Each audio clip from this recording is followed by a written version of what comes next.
Hey there, Plant Girl here. Today I'm going to be sowing something decorative and something for food. So I have some bunny-tails grass and I have celery. The bunny-tails grass is a great little decorative grass, obviously.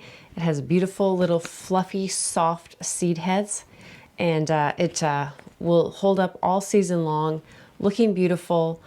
It can dry out, but it'll not look as nice as if you keep it nice and well watered. It doesn't want to sit in boggy soil, but it wants some good moisture.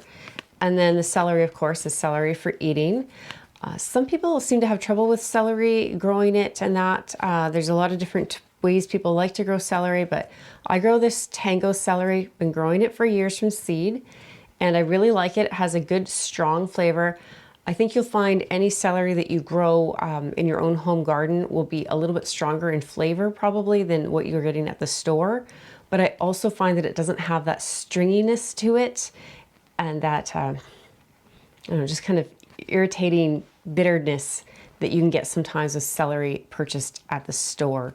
So I really like this celery. I have not tried other varieties of celery, so I don't know if it's just the tango that really has the less strings in it and the less bitter flavor, but I like it. I do not blanch my celery. I let it get nice and dark, and I just pull it off. I pull the ribs off or the stalks off as I need them and want them, which is a great benefit to growing your own celery, is it can just stay out in your garden or in a pot growing on your patio or whatever, and you can just use it as you need it instead of having to harvest an entire head or plant, or I'm not sure what the correct term is, but you can just take it as you want and the rest will keep growing. You just pull the outer ribs off and leave the rest to keep growing. And you could blanch this if you wanted. You could pile sand or soil or wrap it in newspaper, you know, to get that blanching effect. I just don't feel it's necessary. Celery does like a lot of moisture when it's growing. It needs a lot of moisture when you're germinating it, and it needs a lot through the growing season. So that's something to keep in mind, is wherever you're growing it, you're going to need to have a lot of moisture available to it or be able to water it quite often. It would be happy even in like a bog situation, I think. So both very similar to grow. They both don't need much soil covering over them when you seed them. The celery definitely states it needs light to germinate, and neither of them really require a heat mat or anything. They just need a warm space of around 20-21 degrees Celsius to get going. So most people can find that for them. Like I said, you need light for the celery, so bright sunny window. And they'll both take 1 to 2 weeks to germinate for you. So let's fill up some seed trays. I'm going to start with a fairly large size seedling tray. These are just reused from other years, but they have a really good root space because I'll sprinkle in some of the bunny-tail seed, and so we'll have quite a bit of roots going by the time they're ready to go. I'm at 11 weeks before my average last frost date, so they're going to be in these cells for a long time. The bunny-tails grass I'll actually be able to divide up later into more than 6 plants, and the celery I'll thin down to have just the 6 plants, but they'll need a pretty good root space. Like I said, they want lots of water, so you don't want them to have too full of a root space before you get them planted out. So yeah, let's get going and get some celery and bunny-tails grass started. I just have what I use for all of my seeds starting here, which is just, it's a peat moss mix. I purchase it in bales, and it's called a grower's mix, and so it's already been amended. Peat moss can be fairly acidic, and so this has already had a little bit of a lime addition put in it, as well as a tiny bit of perlite, and that's just to help with your growing of seeds. And so since these don't really need to be planted deep, I'm just pretty much filling up the cells, and I did push it down, push the peat moss down into there a little bit, but I didn't like pack it down super tight. So just making it so make sure there's no air pockets in there. And this is also nice and damp.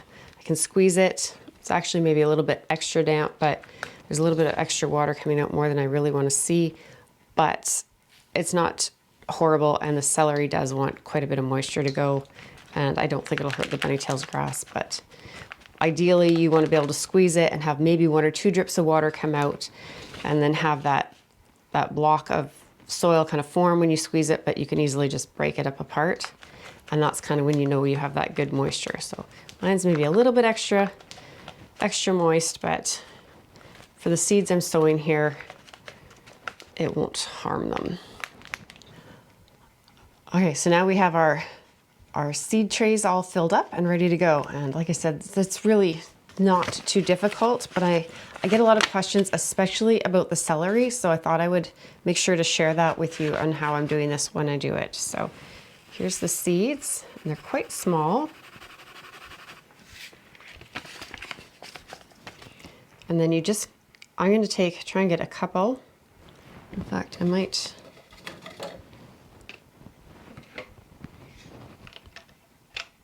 get a little bit of moisture to aid me here. So with small seeds, it can be helpful. I just have a little dish I've set here with a little tiny drip of water in it, and I've just grabbed a skewer, and then I can just set the skewer on the seed, and now I've picked the seed up, I can set it in. And I'll put a couple in each cell, and then like I said, I will thin them down to 1 plant per cell later on. When they come up, they kind of look like parsley. So something to look for is this kind of parsley looking plant. I have a couple left in my hand here, so I'm just going to spread them out. Now I'm just going to put a little bit of vermiculite. Like I said, they want light to germinate. The vermiculite will help to just hold moisture right at that seed space there, and it helps the soil from getting kind of crusty, and it regulates the moisture levels so that it doesn't totally dry out or get too wet. If it's too wet, it'll kind of suck up some of that extra moisture. If it's too dry, it kind of releases it, and that all helps to prevent things like fungus gnats and damping off. So always a good thing to have there. So that's my celery. I'm going to put my little tag in there, and I'll deal with watering it in a minute when I get the bunny tails grass done. So with the bunny tails grass, there's our seed there, so quite a bit different. And I've had people ask me if I've collected my own seed before and sown it, and I have tried. I have not been successful, and I don't know if I'm just collecting it at the wrong time or just maybe not getting, maybe the seed was already blown out of it. I'm not sure, but there's a little bit of chaff in here, so the lighter colored bits are actually chaff. And the darker kind of almost looks like rice, but really tiny, like brown rice. That's the actual seed. So I'm just going to take and just kind of sprinkle a few on top of the soil all over. And you get nice clumps of grass growing that way. Just kind of sprinkle it, so I'm not counting what goes in or worrying about spacing or anything. I'm just getting it all kind of just spread out all over. And I won't even really worry about thinning these or anything. They'll just grow like this as long as I can keep them growing. And then when I go to plant them out later, I will take each little cell section out of here and probably tear it in half. They'll probably be quite robust with very thick roots by then. And then I can just tear them in half or even into quarters, depending on how thick they are growing, and plant them out that way. So this little tray with 6 cells in it could get me like 24 plants if I wanted. Probably I'll take 12 out of it, but it just depends how strong they are and how many I decide I really want in the end. But it's always nice to have a little bit. They grow well in pots. I really like them in pots. They make a beautiful plant to have there. They're nice to have in your flower beds just to give that little bit of movement and sway. And it's not a super tall grass. Again, I'm just covering it with the vermiculite here, just like I did the celery. And these also don't want to be covered super deep. So let me just double check. How tall does it get? Yeah, 12 inches. I knew it wasn't very tall. So it's a nice small sized grass to still give you that sway, that movement, that grassy texture without overpowering a space. Like a lot of grasses you can't put just in a pot unless you have a really large pot, because they'll just kind of take over.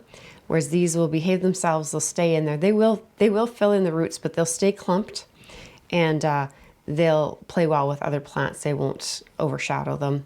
And the same within a flower bed. You can move them kind of to the middle to the front of a flower bed and have a really nice display with them. So I really like to have that bunny tails grass. We'll get the tag in that one. I'm gonna move my seed packs out of the way and my vermiculite. And then I'm just gonna spray them down with my mister. And I'm gonna be quite generous in spraying down the celery. With the bunny tails grass, I'm just looking to get the vermiculite to change color fairly evenly. And with the celery, I wanna get it quite wet. It really does like to be wet. That's the key thing I would say when growing celery from seed, is it needs to stay quite wet, even during seed starting, which usually is a no-no in seed starting. You don't want things to be too wet. You could rot your seeds, but with celery, it's okay. In fact, my seed package says to soak the celery seeds before planting, and I don't think I've ever actually done that. I've always just put them down and I just keep them really, really wet until they germinate, which is generally in a week. Sometimes it takes 2 weeks, but so there. And I like, you can see water starting to drip out the bottom. That's what I want with the celery. Bunny tails grass, no water dripping out the bottom. It doesn't need to be that wet. And then they both will need a humidity dome. These trays aren't the right ones for in these containers, but they usually will squeeze in there for me. And I want the humidity dome, the little vents closed for the first part. There. And like I said, the celery specifies it needs light to germinate, so definitely in a bright sunny window or under grow lights. The bunny tails grass does not specify that it needs light to germinate, but being that it only wants to be sown about 1/8 of an inch deep, I suspect that light probably helps it to be germinating too. I always just set my seedlings over on my plant rack behind me where the lights are on anyways, unless they specify they need to be in the dark. So that's where they're both going to go. I won't put them on a heat mat. They don't need that. So there's no point in setting them on the heat mat. It could even be too warm for them there. So we'll get them put up here on the rack behind me. We'll make a bit of room.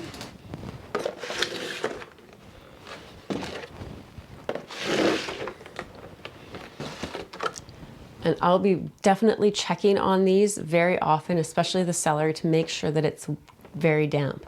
At least once a day. The celery for the first few days, just to make sure it shouldn't be too hot in here, and with the humidity dome, they should be staying damp, but I'll probably come down. I always come in the morning and check on my plants, and I'll probably come down in the evening again and have a little look at the celery just to make sure that it's staying nice and damp.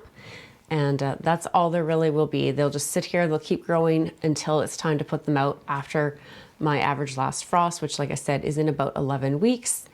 And other than that, just keeping them watered is going to be the biggest issue.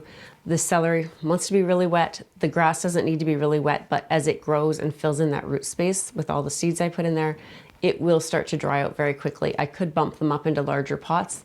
Some years I need to do that. Just depends how our spring weather is going. Some years there's fine to just stay in that container like that and just make sure that they're staying watered. These both can handle a little bit of cooler weather, so once the weather is beyond the really heavy freezing time, these could be going out into my greenhouse where the temperatures will stay just a little bit warmer during the day, and it kind of keeps the frost and some of the chill off in the evening. It doesn't hold a lot of heat, but it does stay usually a few degrees warmer in the evening and protects from frost. So, but that will be at least a month down the road for these plants. So that's my first sowing of seeds for March. Very exciting to get things going and get started in the month of March, which is a very busy month for me. So lots of things to plant and grow. I think my next video will be getting my ranunculus and anemones started. So if that's something you're curious about how to do, that will be the next thing you see me doing here in my grow room. Thanks for coming along with me today. Let me know in the comments down below what you're starting and if celery or bunny tails grass are on your list. And we'll see you in the next video. Thanks for watching. Bye.